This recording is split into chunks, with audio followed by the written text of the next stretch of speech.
বন্ধুরা, আপনি কি চান যে দেশে বঙ্গবন্ধুর মতো একজন মহান নেতা? হায় রে হায় বাংলাদেশ, হায় রে হায় বাঙালি জাতি। একটা লোক জীবনের যৌবন কারাগারে কাটিয়ে ফাঁসির মঞ্চে গিয়ে বাঙালিকে শিখিয়েছে তুমি কে আমি কে, বাঙালি বাঙালি।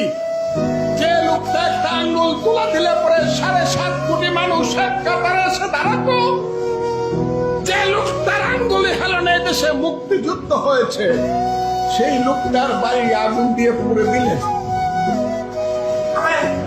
সেই বঙ্গবন্ধুর বাড়ি বুলডোজার চালিয়ে দিলেন। কেউ প্রতিবাদ করলো না, সরকার কিছু করলো না, মিলিটারিরা চৌকিদারের ভূমিকায় অবতীর্ণ হইল। 7 জন বীর শ্রেষ্ঠ, সবাই সামরিক বাহিনীর লোক, তাদের স্ট্যাচুগুলা উপর টাকায় নামায়া পা দিয়া পাড়াইয়া পাড়াইয়া বাংলো থুতু দিল, কেউ কিছু বললেন না। বীর শ্রেষ্ঠ কারা বন্ধুরা, বীর উত্তম কারা, বীর বিক্রম কারা, বীর প্রতীক কারা বন্ধুরা, মুক্তিযোদ্ধা কারা? আমরা আমরা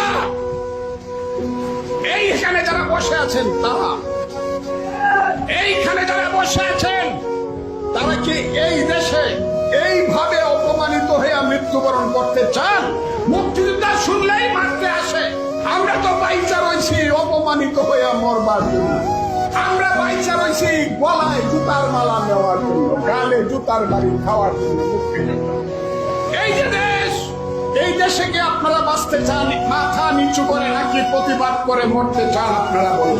আমি যে কোনো সময় চলে যেতে পারি, মৃত্যুর আগে শুধু আপনাদেরকে বলে যাই মুক্তিযোদ্ধারা, আল্লাহর ভয় লাগে আপনাদেরকে আমি হাত জোর করে বলি, দেশটাকে আপনারা বাঁচান। দেশের মানুষকে বলেন রাজাকার আল বদরের হাতে দেশ ছেড়ে দিব না।